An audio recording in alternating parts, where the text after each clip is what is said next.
두 사람이 간만에 나왔어요. 한동훈도 간만에 나왔고 조국은 뭐 간만은 아닌데 어쨌든 그 일전이 벌어지고 있습니다. 먼저 이 포문을 연 거는요. 그 조국 대표였어요. 그 다음 페이지 보겠습니다. 조국이 뭐라고 그랬는가? 저는 조국이 왜 참전했는지 잘 이해를 못하겠는데 지금 오늘도 돌직구에서 그 이야기를 했지만은 그 김만배 그 항소 포기 관련해 가지고 시끌시끌하지 않습니까? 그런데 조국 대표가 항소 포기를 왜 했느냐? 항소 포기가 왜 문제가 되느냐?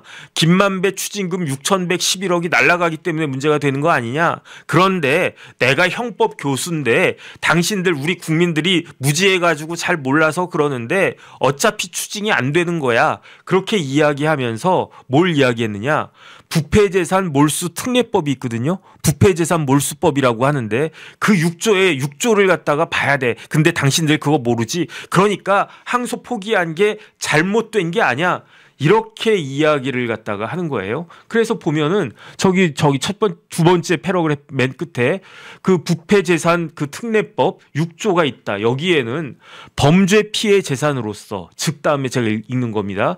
범죄 피해 재산으로서 범죄 피해자가 그 재산에 대해서 범인에 대한 손해배상 청구권 등을 행사할 수 없을 때만 몰수 추징할 수 있다. 그러니까 우선권이 누구한테 있다는 겁니까? 국가한테 있다.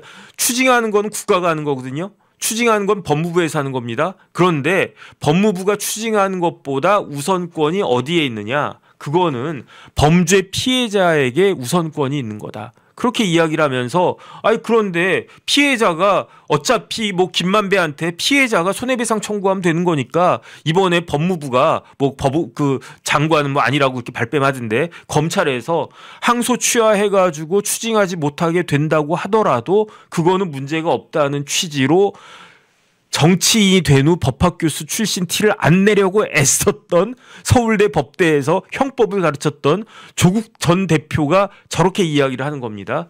그 다음 페이지 보겠습니다. 그러면서 뭐라고 이야기하느냐. 검사 10년 하면 민사를 모르고 검사 15년 하면 형사도 모르고 검사 20년 하면 법 자체도 모른다. 이렇게 이야기를 하는 거예요. 그래서 그게 왜 그러는가? 검사만 10년 동안 죽어라고 하면은 민사 관련해 가지고 보지 않으니까 민사 다 까먹는다. 두 번째, 15년쯤 되면 부장되거든요. 부장되면 결제만 하고 맨날 술이나 처먹으니까 형사법도 모른다. 20년 되면 내가 법 위에 있다라고 생각한다. 내가 법을 마음대로 쥐락펴락할 수 있다 생각한다. 그래서 법을 갖다가 신경 쓰지 않고 산다.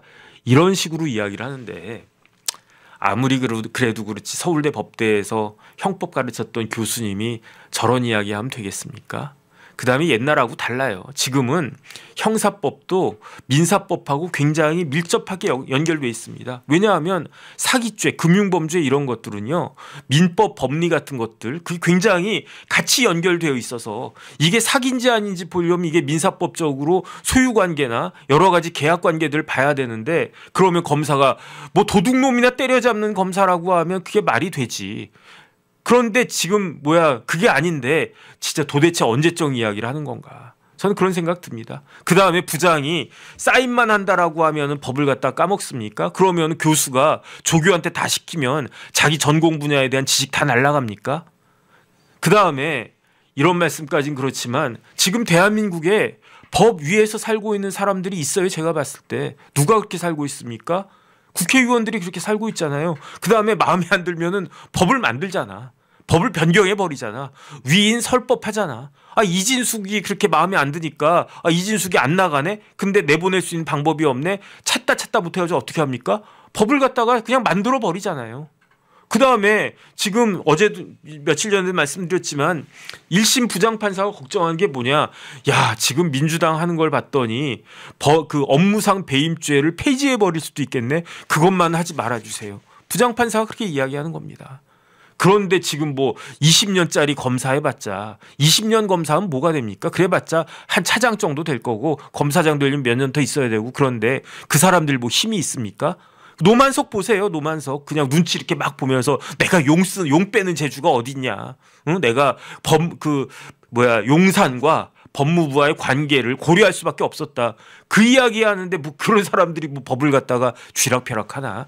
현실을 모르는 저런 그야말로 그 곡하가세하는 뭐 그러한 그 그냥 책상 물림 이야기 아닌가 저는 그 생각이 듭니다. 그러니까 여기에 대해서 한동훈 전 대표가 참전을 했어요. 그 다음 페이지 보겠습니다.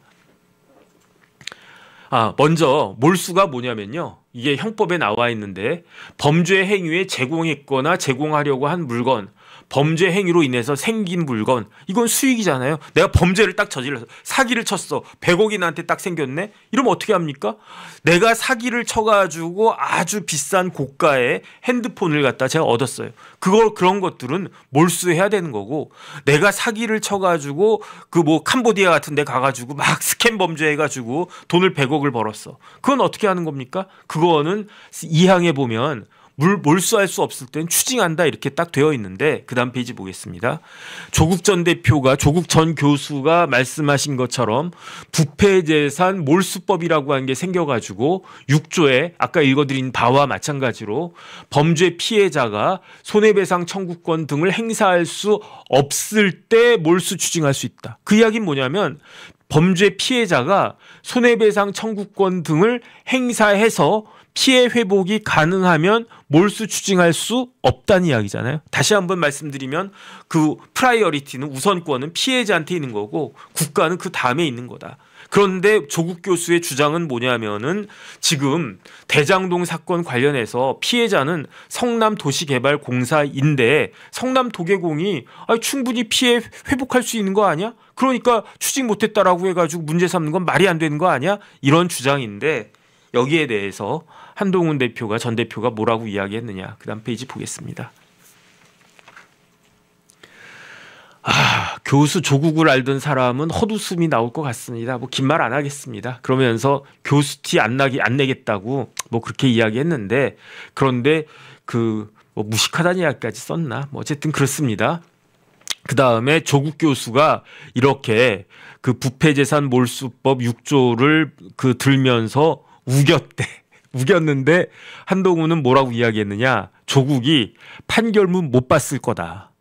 근데 더 심각한 거는 만약에 판결문 봤으면 더 심각하다. 왜냐? 판결문을 읽어봤는데 무슨 말인지 서울대 법대에서 형법 가르쳤던 교수님 출신이 몰랐다는 이야기니까. 이게 무슨 말인지 몰랐다는 이야기니까. 그러니까 한동훈 대표는 뭐라고 이야기했느냐. 에이 설마 조국 교수가 그랬을 것 같지는 않고 판결문을 읽어보지 않았겠지. 근데 중요한 건 뭐냐면 판결문도 읽어보지 않고 저런 이야기를 갖다가 공개적으로 페북에다가 올리는 게 말이 되느냐. 그러면서 뭐라고 이야기했느냐. 피해자 성남도시개발공사는 판결문에 뭐라고 되어 있냐면 민사소송을 제기했더라도 피해 회복이 심히 곤란하다라고 인정이 된다. 판결문에 그렇게 나와 있대요. 저는 판결문 안 봤다고 말씀을 드렸습니다. 근데 신문 기사 나온 것들 이런 것들 그냥 쪼가리 해서 대충 이런 내용이구나 제가 이렇게 짐작만 하고 있는데, 어쨌든 한동훈은 판결문을 본 것 같아요. 그런데 그 판결문에 명확하게 민사소송 제기해도 피해 회복이 어려웠을 것이다라는 내용이 나오나 봐요. 그게 왜 그러냐면은 지금 2022년부터 2024년까지 그 피해자들이 그 성남도시개발공사가 소송을 제기했는데 손해배상 청구 소송도 제기하고 사행위 취소송도 제기했는데 현재까지 3, 4년 지난 현재까지 어떻게 되어 있느냐. 변론 기일도 지금 잡히지 않았다. 세워라 내워라 하고 있다는 거예요. 왜 민사소송이 세워라 내워라 하고 있겠습니까? 그거는 형사소송 결과를 보기 위해서 그러는 거예요. 그러니까 형사소송 결과에서 그 무죄가 나온 부분에 대해서 항소하지 않고 포기를 갖다가 했는데 그 와중에 조국 교수는 민사소송 이기면 되지 않느냐 이런 식의 이야기를 하는 거예요. 민사소송 제기해봤자 이길 수가 없다는 이야기예요. 그게 한동훈의 생각이고 제가 봤을 때 한동훈의 말이 맞다라고 저도 생각해요. 실무적인 입장에서. 그 다음 페이지 보겠습니다. 뭐 똑같은 이야기 했고 지금 그 바쁘니까 넘어가겠습니다. 네, 시간이 제가 15분까지 끝내야 돼가지고 그러니까 그 김규현 변호사라고 검사 출신의 그 지난번에 뭐 출마하려고도 했고 뭐 그랬던 김규현 검사 출신의 김규현 변호사가 그 또 참전을 했어요. 여기에 대해서. 그러면서 한동훈 대표님 그 법을 다시 한번 읽어보세요. 법원에서 473억만 추징하고 나머지는 추징하지 않은 이유를 모르시겠어요? 아니 쉽게 말하면은 6,111억을 검찰에서 구형을 했는데 추징금으로. 그런데 법원에서 428억 저기 473억은 뭐 정민용인가 누구까지 합쳐가지고 473억입니다. 왜 그 김만배만 봤을 때 428억만 그 추징하라고 인정한 이유에 대해서 모르겠어요? 제가 봤을 때는요.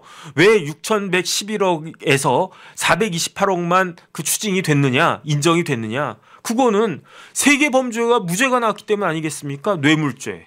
그 다음에 특정 경제 가중처벌에 관한 법률 위반죄, 이해충돌방지법 위반죄 이게 무죄가 나오니까 다 유죄가 나왔으면 제가 봤을 때는요 6,111억 다 나왔을 것 같은데 그런데 업무상 배임죄만 유죄가 나왔으니까 그러니까 428억만 추징된 거 아닌가? 저는 그렇게 생각이 됩니다. 제가 판결문 안 읽어봐가지고 잘 모르겠어요. 그 다음 페이지. 그러니까 김규현 변호사가 저렇게 참전을 갖다가 했는데 조금 그 왼쪽 다리가 간지러운데 모기를 갖다가 왼쪽 뺨에다가 모기가 물었는데 오른쪽 뺨을 긁고 있는 그런 이야기 아닌가? 저 개인적으로 그렇게 생각됩니다. 그 다음 페이지. 근데 조국 대표가 여기에 대해서 또 뭐라고 이야기했느냐. 한동훈은 나한테 무식한 티가 난다라고 이야기해서 솔직히 말하면 내가 긁혔다. 내가 서울대 법대 나오고 버클리에서 박사학위 받고 서울대 법대 교수, 서울대 로스쿨 교수하고 법무부 장관까지 했는데 감히 한동훈하고 조국하고는요 10년 차이 나거든요. 조국이 82학번, 한동훈이 92학번. 10년 까마득한 후배가 나보고 무식하다고 그래? 나 진짜 그 뭐라 그럴까 긁혔어. 그 다음에 너는 나에게 모욕감을 줬어. 딱 이러는 거예요. 그런데 저희 좀 이해가 안 돼요. 왜냐하면 한동훈이 저렇게 이야기하는 거에 대해서 서울대 법대 교수 출신의 조국이 따박따박 이야기해가지고 한동훈을 박살내야 되는 거 아니겠습니까? 서울대 법대 교수 출신인데. 그런데 뭘로 대신한다? 검사 출신 김규현 변호사의 글로 대신한대. 왜 그러지? 김규현 글이 제가 봤을 때 헛다리 긁는 걸로 전 생각이 드는데 왜 조국 교수가 자신의 그 고매한 그러한 그 학문적 깊이를 갖다가 잘 활용해가지고 한동훈을 박살 내도 지금 속 시원할까 말까 하는데 왜 김규현 변호사 글로 대신하지? 이해가 안 되는 겁니다. 그 다음 페이지 보겠습니다.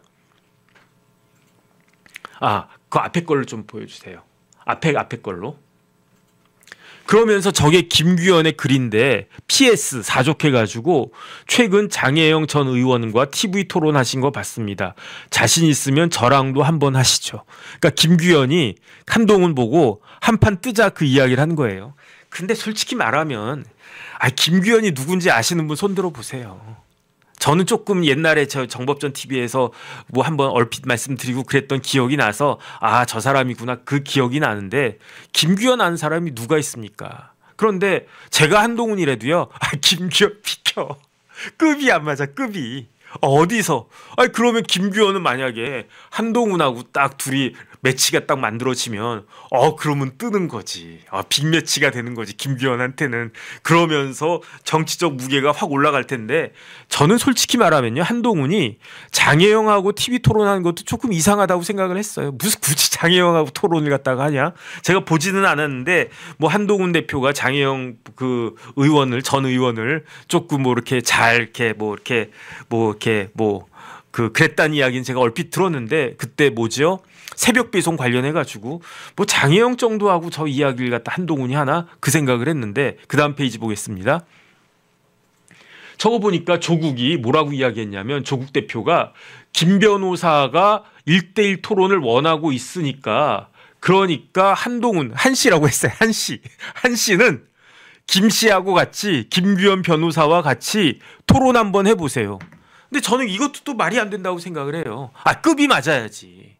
한동훈하고 급이 맞는 사람 누굽니까? 제가 봤을 때 조국 같은데 조국하고 한동훈하고 뭐 물론 이제 조국 전 대표는 이제 좀 있으면 대표가 될 텐데 조국 전 대표는 내가 한동훈하고 내가 어떻게 급이 맞냐 이렇게 생각을 할 수도 있을지 모르겠어요. 근데 제가 봤을 때 한동훈하고 김규현하고의 급이 비슷합니까? 조국하고 한동훈하고의 급이 비슷합니까? 당연히 후자 아니겠습니까?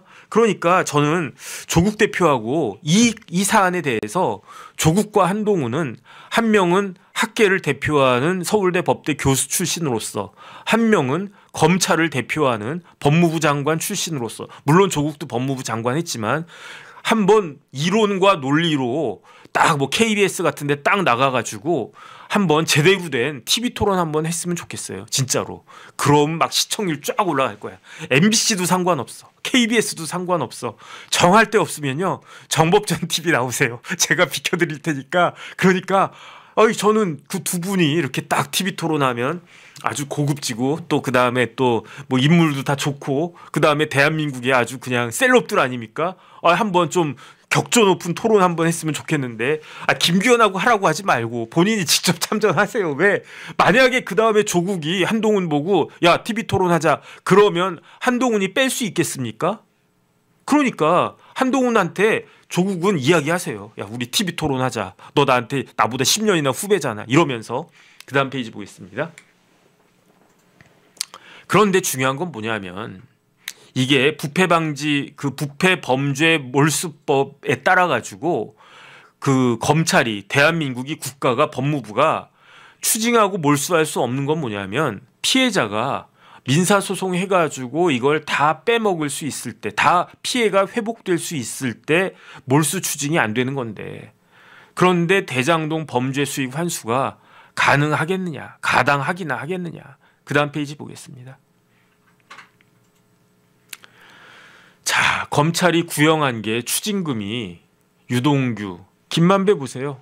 6,111억 960만 원. 남욱 보세요. 1,010억 9천만 원. 그래서 1,011억이라고 하는 거예요.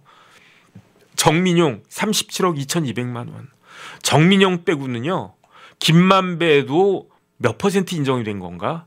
1%도 인정이 안 된 거예요. 6천억이니까 1%면 600억 아닙니까? 400억밖에 인정 안 됐잖아요. 남욱은 빵원이야. 굳었어. 야, 정영학 얼마나 좋을까? 648억. 그런데 아까 김규현 변호사가 왜 428억 가고 나머지는 다 인정이 안 됐느냐? 저거 보세요. 특경가법상의 배임 다 인정이 안 됐어요. 인정된 거는 형법상의 업무상 배임밖에 안 되고 뇌물죄도 안 되고 그다음에 이해충돌방지법 위반죄도 안 되고 다 안 된 거야. 그러니까 추징금이 저 모양이 되는 겁니다. 그 다음 페이지 보겠습니다. 그래가지고 이런 일이 벌어지고 난 다음에 성남시가 안 되겠다.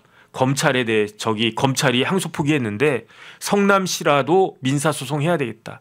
성남시 민사소송하고 있는데요. 얼마 소송하고 있냐면 5억 1,000만 원 하고 있대요. 아니 손해본 게 그 법원에서 인정한 금액이 그 4,950억인가 그런데 왜 5억만 했대? 그 이유가 있는 거예요. 왜냐하면 민사소송 하려면은 인치대를 내야 되거든요. 인치대 누가 냅니까? 원고가 내는 거예요. 원고는 누굽니까? 성남도시개발공사인 거예요. 그런데 5억의 인치대가 크겠습니까? 5천억에 대한 인치대가 크겠습니까? 당연히 5천억이지. 그 다음 페이지 보겠습니다. 성남시장이 5천억 소송을 하겠다라고 지금 공언을 했는데 인치대 보겠습니다. 저에게 인치에 계산하기 저런 게 있거든요. 리현숙 선생님 감사드립니다. 민사 1심 소가 5천억이에요. 소가 5천억이 쓰여 있죠. 인치액은 얼마가 될까요? 15억 7,549만 9,500원입니다. 그러니까 성남시장이 국민의힘의 신상진 시장인가 아마 그럴 거예요. 5천억 소송을 갖다 하겠다 열받는다라고 했는데 얼마를 성남에서 성남도계공에서 얼마를 법원에 내야 되느냐 국가에 내야 되느냐 그게 15억 7,500만 원 내야 되는 거예요. 그런데 이길 수가 있겠는가? 제가 봤을 때 이길 수가 없어요. 왜냐하면 저희가 민사소송할 때 내가 사기죄로 피해를 입었다. 불법행위로 인한 손해배상 책임이 저 사람한테 있다 해가지고 피고 상대로 소송할 때 뭐 많이 합니까? 고발 많이 한다고요. 형사고발. 그래서 만약에 이놈이 사기친 게 맞다 그러면 자동빵으로 거의 연결돼가지고 민사소송 승소합니다. 그런데 만약에 형사소송에서 무죄 나오잖아요. 민사소송에서 이길 수가 없어요. 조국 대표는 그걸 몰랐나 봐. 아니면 알면서도 그러는 건가? 그러니까 참 희한하다 그 생각이 들고, 그 다음에 캔버스 선생님 감사합니다. 그 다음 페이지 보겠습니다. 그런데 왜 굳이 쓸데없이 저런 이야기를 갖다가 하는가? 제가 보니까요. 조국 대표가 대표 출마했대요. 언제? 그저께. 조국 대표 출마한 거 아셨던 분 손 들어보세요. 저도 몰랐거든요. 그러니까 저렇게 페이스북에다가 글 올리고 한 거는, 물론 이건 제 뇌피셜인데, 조국 대표가 나 당대표 출마한다 그랬는데 아무도 관심이 없는 거야. 나 출마한다니까 아무도 관심이 없는 거야. 하든 말든. 그러니까 옛날에 조국이 아니네. 옛날에 내가 출마한다고 그랬으면 막 기자들 막 와가지고 신문에 막 하고, 그 다음에 종편에서 뭐 돌직구쇼 같은 데에서 정 변호사님 조국 대표 출마한다는데 어떻게 생각하십니까? 뭐 그런 물어보지 않았습니까? 아무 관심이 없잖아요. 그러니까 조국 대표가 제가 봤을 때에는 페이스북에다가 글을 올려가지고 관심을 끌려고 했던 건가? 뭐 설마 그럴 리가 하는 생각도 드는데, 어쨌든 제가 봤을 때는 조국 대표가 진짜로 어떻게 서울대 법대 교수하시면서 저런 글을 올리셨는지 좀 납득이 되지가 않습니다.